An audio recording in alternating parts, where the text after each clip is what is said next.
बरसात का मौसम शुरू होते ही संक्रामक बीमारियों का दौर चालू हो जाता है। ऐसे देश के अधिकांश हिस्सों में आई फ्लू की बीमारी भी तेजी से फैलती जा रही है। वाराणसी में भी आई फ्लू के मरीजों की संख्या दिन प्रतिदिन वृद्धि देखने को मिल रहा है। जिला स्वास्थ्य विभाग की ओर से आई फ्लू को देखते हुए जिले में एहतियात बरतना शुरू कर दिया गया है।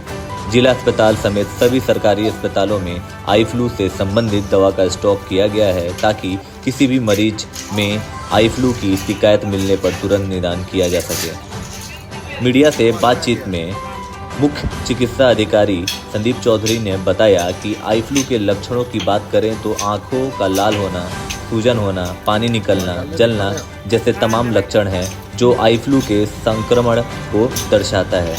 इससे बचने के लिए संक्रमित व्यक्ति को साफ सफाई, लोगों से दूरी और आंखों में चश्मा लगाना चाहिए। आई फ्लू के संक्रमण को देखकर जिला वाराणसी में पूरी तैयारियां हैं और इसमें हमारे सभी जिला चिकित्सालय पे आई सर्जन पर्याप्त मात्रा प्रतिदिन ओपीडी में हैं।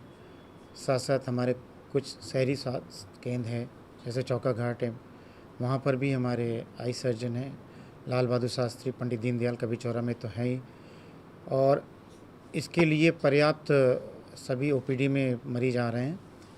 और हमारे द्वारा प्रेस के माध्यम और आपके माध्यमों से बार बार ये प्रचार प्रसार भी हुआ है कि कोशिश करें कि ज़रा दूरी बनाए रखें और इनके जिनको हुआ है वो अपने रुमाल, अपना तावल और अपनी चीज़ें अपने परिवार के लोगों से अलग रखें और भीड़ भाड़ के इलाके में थोड़ा सा अवॉइड करें।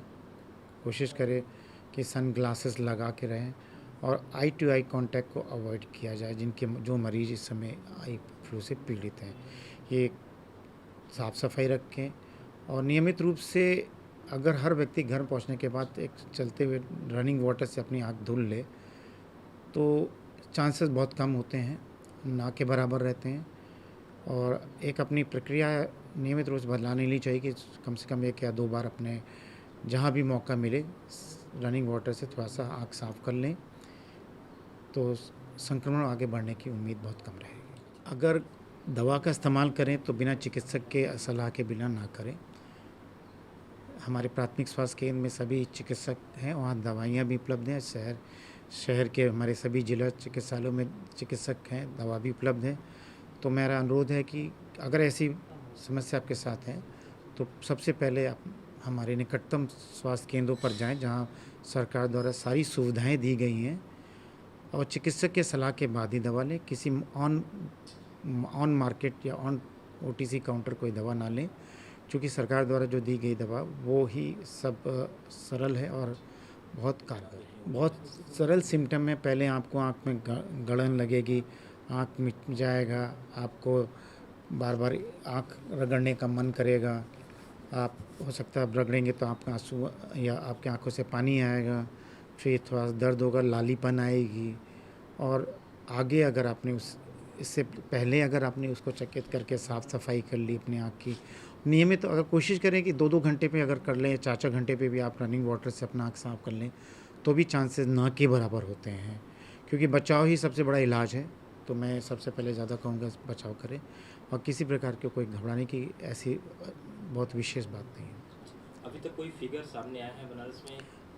अभी आंकड़ों के देखा जाए तो भी ऐसे कोई बहुत ज़्यादा एपिडेमिक के रूप में नहीं है, स्पोरेडिक रूप में कहीं कहीं है। और जैसे कि लोगों ने सतर्कता दिखाई, खुद ही पूरे काशीवासियों ने सतर्कता बढ़ बढ़ के आगे इसमें अपनी सतर्कता दिखाई, तो ये अभी इतना स्प्रेड नहीं हो रहा है जैसे कि और जिलों में है।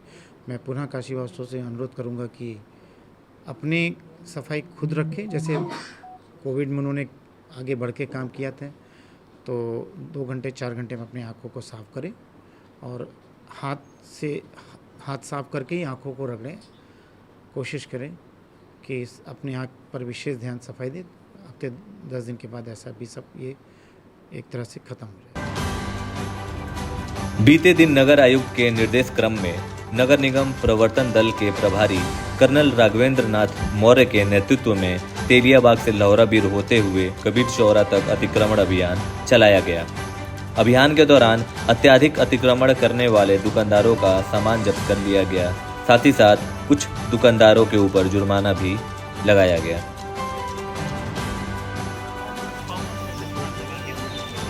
देश में हो रहे हिंदू विरोधी कृत्यों और हिंसा को लेकर बजरंग दल और विश्व हिंदू परिषद ने एक ज्ञापन सौंपा। जिलाधिकारी वाराणसी के माध्यम से राष्ट्रपति को ज्ञापन में हो रहे हिंदू विरोधी कृत्यों को बताया गया। मीडिया से बातचीत में विश्व हिंदू परिषद के कार्यकर्ता ने बताया कि देश के अलग अलग राज्यों में महिलाओं के प्रति हिंसा, लव जिहाद, कांवरियों पर पथराव, हरियाणा में हो रहे हिंसा, मणिपुर हिंसा जैसे तमाम घटनाओं का जिक्र किया गया है। इसके साथ ही देश के सरकार जल्द से जल्द समान नागरिक संहिता और जनसंख्या नियंत्रण कानून लाने की भी मांग की। साथ ही साथ कैंट के एसीपी अतुल अंजान त्रिपाठी ने मीडिया से बातचीत में बताया कि अन्य प्रदेशों में हो रहे घटना के परिप्रेक्ष्य में बजरंग दल और विश्व हिंदू परिषद द्वारा ज्ञापन सौंपा गया है, जो महामहिम राष्ट्रपति को संबोधित है। अगस्त को मेवात में हमारे प्राचीन काल से, महाभारत काल से 5 शिव मंदिर है, जहाँ पर हिंदू शिव भक्त 20 से 25 हज़ार की संख्या में तीर्थ यात्रा पर निकले थे। इस्लामिक जिहादियों का पूर्व प्लानिंग था कि इस शिव भक्तों पर हम प्राणघातक हमला करेंगे, और ऐसा कृत्य हिंदुस्तान में कई बार हो गया है कि जब हमारा धर्म यात्रा, हमारे श्रद्धालुओं की यात्रा निकलती है तो यह मौलवी ऐसा इन लोगों के मन में भर दिए हैं कि जो नाबालिग लड़के हैं, पूरी प्लानिंग से कि जो नाबालिग लड़के हैं उनको आगे करके पत्थरबाजी, कट्टा चलाना, गोलाबारी करना, कि अगर प्रशासन के हाथ में पकड़े भी जाते हैं तो कम से कम सजा पर मुक्त हो जाएंगे।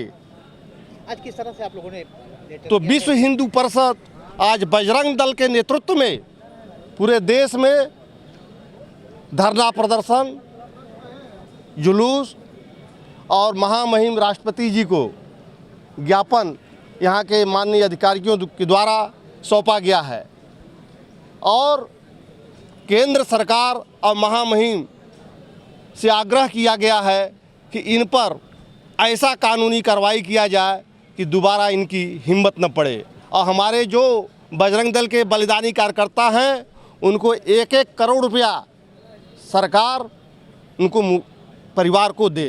जो विभिन्न दल हैं, बजरंग दल, विश्व हिंदू परिषद दल, इन सभी के द्वारा जो है, जो अन्य प्रदेशों में जो हाल क्रम का जो घटनाक्रम है उसके परिप्रेक्ष्य में आज ये ज्ञापन दिया गया है, जो महामहिम राष्ट्रपति जी को संबोधित है, और इस ज्ञापन को उचित माध्यम के द्वारा जो है उक्त पटल पर पहुँचाया जाएगा। विश्व वैदिक सनातन संघ महानगर शाखा के कार्यकर्ताओं ने सपा नेता स्वामी प्रसाद मौर्य की बुद्धि शुद्धि के लिए सराय नंदन खोजवा स्थित महादेव मंदिर में यज्ञ किया। वहीं ज्ञानवापी सर्वे को लेकर हिंदुओं के पक्ष में फैसला आने की कामना से भोलेनाथ का जलाभिषेक किया। कार्यकर्ताओं ने सपा नेता पर लगातार विवादित बयानबाजी कर हिंदुओं की भावनाओं को आहत करने का आरोप लगाया।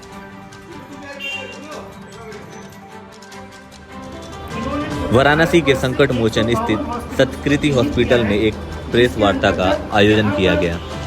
इस आयोजन में हॉस्पिटल के निर्देशक डॉक्टर मनोज कुमार गुप्ता, वरिष्ठ नाक, कान व गला रोग विशेषज्ञ ने पत्रकार वार्ता में पत्रकारों को बताया कि हॉस्पिटल बनारस व पूर्वांचल का पहला प्री NABH प्रमाणित ENT हॉस्पिटल है। यहाँ पूरी गुणवत्ता को ध्यान में रखते हुए मरीजों का इलाज किया जाता है, और अब कालकियर इम्प्लांट फंडिंग से हम गूंगे बहरे बच्चों का इलाज कर सकेंगे। अगर किसी का बच्चा 5 वर्ष से कम आयु का है और सुन बोल नहीं सकता, ऐसे में परेशान होने की कोई ज़रूरत नहीं है।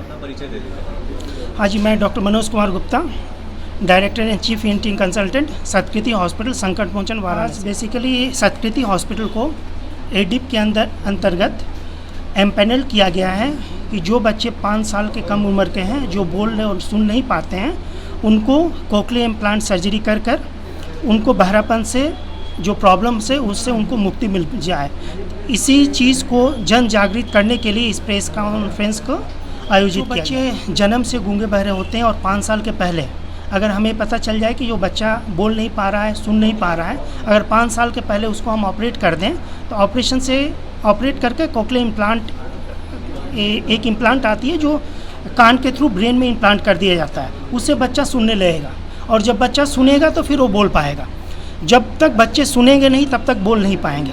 और अगर बच्चा 5 साल का हो गया और सुन नहीं पा रहा है तो कभी भी बच्चा बोल नहीं पाएगा, इसलिए 5 साल के अंदर उसका सर्जरी करना बहुत ही ज़रूरी है। ये क्या निःशुल्क रखा गया है? ये एडिप स्कीम के अंदर ये सर्जरी टोटली निःशुल्क है। जैसा कि मैंने बताया कि भारतवर्ष में ऑलमोस्ट 70,000 से ज़्यादा हॉस्पिटल्स हैं और जिसको एडिप ने ऑलमोस्ट 152 हॉस्पिटल्स को चिन्हित किया है जिसके अंदर एडिप का ये प्रोग्राम चल रहा है। और वाराणसी में सतकृति हॉस्पिटल इकलौता हॉस्पिटल है जिसके अंदर ये एडिप प्लांट के अंदर कोक्लियर इम्प्लांट की सर्जरी होगी और ये ऑपरेशन बिल्कुल पूरी तरह से निःशुल्क है। इवन ऑपरेशंस के बाद जो 1 साल का इनका रिहेबिलिटेशन चलता है वो सारी चीज़ें भी सुविधा निःशुल्क रहेगी। ऑपरेशंस तो अमूमन 1.5 से 2 घंटे का ही चलता है, बट वो ऑपरेशंस के पहले बच्चे को ये देखना कि बच्चा ऑपरेशंस के लिए फिट है कि नहीं, उसकी उम्र कितनी है, बच्चे को सुनाई के अलावा और कोई प्रॉब्लम तो नहीं है, ये सारा चीज़ें देखना पड़ता है। तो उसको प्लानिंग करने में हफ्ते 10 दिन 15 दिन लग जाए। अभी फ़िलहाल जो परिजन आएंगे सिंस जब ऑपरेशंस हो जाएगा तो उसके लिए ऑलमोस्ट 1 साल तक इनकी रिहेबिलिटेशन चलती है। तो सिंस उस परिजन को भी हम ऐसा प्लान कर रहे हैं कि वो जब जाएँ यहाँ 6 महीना साल भर तक रहें तो 1 साल तक हम उनको कुछ एक ऐसा प्लेटफॉर्म प्रदान करें या एक ऐसी सुविधा उनको दें कि 6 महीना 1 साल के अंदर वो परिजन खुद ही उस थेरेपी को सीख लें और उस थेरेपी को सीखने के बाद जब अपने जगह पर जाएं तो उस तरह के बच्चों को खुद से वो ट्रेनिंग कर पाएँ। तो उस चीज़ के लिए हम प्लानिंग कर रहे हैं और उस तरह का एक प्रोग्राम हम बना रहे हैं।